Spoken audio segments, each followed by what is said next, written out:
399 run, 18 छक्के, 2 शतक और 99 रन से बड़ी जीत। ये है भारत का परफॉर्मेंस ऑस्ट्रेलिया के खिलाफ दूसरे वनडे में। भाई साहब किस टीम के साथ खिला दिया हमको, ये ऑस्ट्रेलिया की टीम लगी नहीं रही है। ऐसा लग रहा है कि पीली जर्सी में किसी जिम्बाब्वे के प्लेयर्स खेल रहे हैं। इससे बढ़िया तो हमारी सीरीज बांग्लादेश से करा दी होती, जिस बांग्लादेश ने हमें एशिया कप में हरा दिया था। उससे ये सीरीज और ज्यादा कॉम्पिटिटिव हो जाती। लेकिन जिस तरीके के ऑस्ट्रेलियन प्लेयर्स खेल रहे हैं, ये सीरीज बहुत ही ऑर्डिनरी सीरीज लग रही है। लेकिन हम ये भी जानते हैं कि ये ऑस्ट्रेलिया और जो वर्ल्ड कप में ऑस्ट्रेलिया मिलेगी वो 2 डिफरेंट टीमें होंगी। ऑस्ट्रेलिया ना एक हाथी की तरह है, जिसके खाने के दांत और हैं और दिखाने के और। लेकिन भारत ने दूसरा वनडे जीतकर सीरीज 2-0 से अपने नाम कर ली है। लेकिन मौसम बदल रहा है, उम्मीदें बढ़ रही हैं भारत की वर्ल्ड कप में जाने से पहले। और इस सीरीज से पहले जितने भी सवाल थे, जितनी भी प्रॉब्लम्स थी पोजीशंस को लेकर, प्लेयर्स की फॉर्म को लेकर, वो ये सीरीज सारे जवाब दे रही है। और इंडिया की टीम नंबर 1 बन गई है इस सीरीज में। जहाँ एक स्टेट ये है कि पिछले 2 वर्ल्ड कप जिन टीमों ने जीते हैं वो दोनों टीमें आईसीसी की रैंकिंग में नंबर 1 थी। और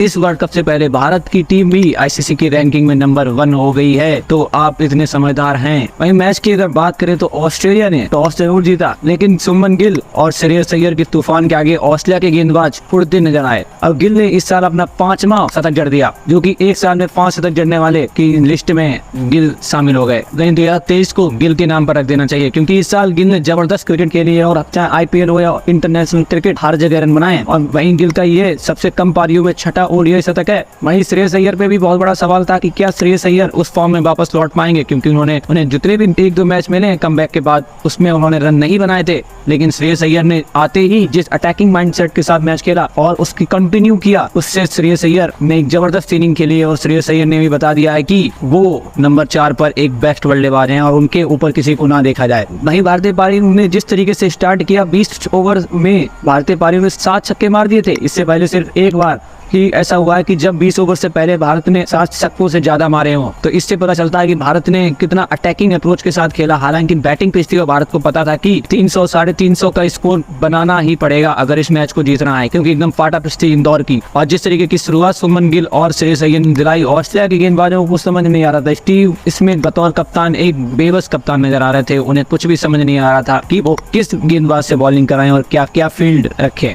वही सुमन गिल ने इस साल सबसे ज्यादा 46 कैच दिए हैं। वही सुमन गिल है जिनको T20 में कंसीडर नहीं किया जा रहा था, उनको एक वनडे का प्लेयर माना जा रहा था। उस खिलाड़ी ने इस साल 46 छक्के जड़ दिए हैं इंटरनेशनल में। लेकिन गिल ने जरूर इतने सारे रन बनाए। लेकिन एक चीज जो गिल की बिल्कुल भी समझ में नहीं आती है कि जब भी वो अपने माइलस्टोन के करीब होते हैं, और इस मैच में श्रेयस अय्यर भी स्पेशली जब माइलस्टोन के करीब होते हैं, 100 के जब करीब आते हैं, तो एकदम से स्लो खेलने लगते हैं।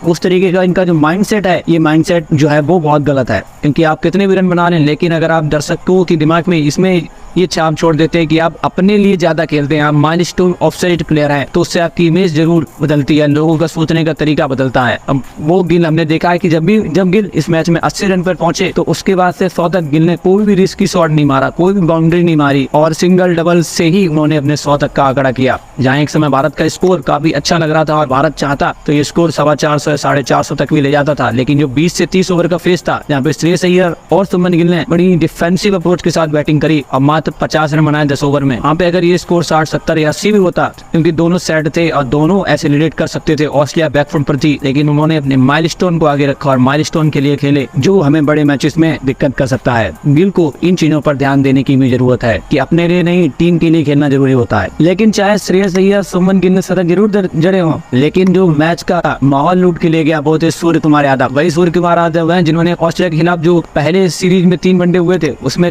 3 ओवर गोल्डन डक पर आउट हुए थे। लेकिन पिछले मैच में 50 और इस मैच में जो जरूरत थी ताबड़तोड़ पारी की, उसको सूर्या ने खेला। और सूर्या को जो T20 मोड में खेलना था इस मैच में, और जिसमें सूर्या ने तो T20 मैचेस में खेलने की PhD कर रखी है, और सूर्या की नहीं तो दाएं हाथ का खेलता। सूर्या को ओडीआई क्रिकेट में दिक्कत होती है कि जब उन्हें रोक के खेलना होता है और थोड़ा जब टीम फंसी होती है तो वहां से निकाल के खेलना होता है। लेकिन जब सिचुएशन सेट होती है कि मारा तोड़ी करनी है, अब तो बस उठा के मारने हैं, तो सूर्या के लिए वो आसान चीज बन जाती है। अब सूर्या ने जो 4 छक्के कैमरन ग्रीन पे मारे, वो लाजवाब छक्के थे, और उससे बिल्कुल ऑस्ट्रेलिया बैकफुट पर पहुंच गई और ऑस्ट्रेलिया को समझ नहीं आ रहा था कि अब सूर्या को कैसे रोका जाए। और ये सूर्या की बदौलत था कि भारत 400 के करीब पहुंच पाया, वरना एक समय लग रहा था कि भारत 370 380 तक ही पहुंच पाएगा। तो सूर्या का फॉर्म में आना भारतीय क्रिकेट के लिए सबसे जबरदस्त है इस समय, वो भी वर्ल्ड कप से पहले, जहां सूर्या के फॉर्म को लेकर बहुत सारे सवाल थे। क्या सूर्या ओडीआई भी फिट होते हैं, क्या सूर्या को ओडीआई क्रिकेट खेलने का फॉर्मूला पता भी है कि नहीं, और सूर्या को किस नंबर पर खिलाना चाहिए, वो सारे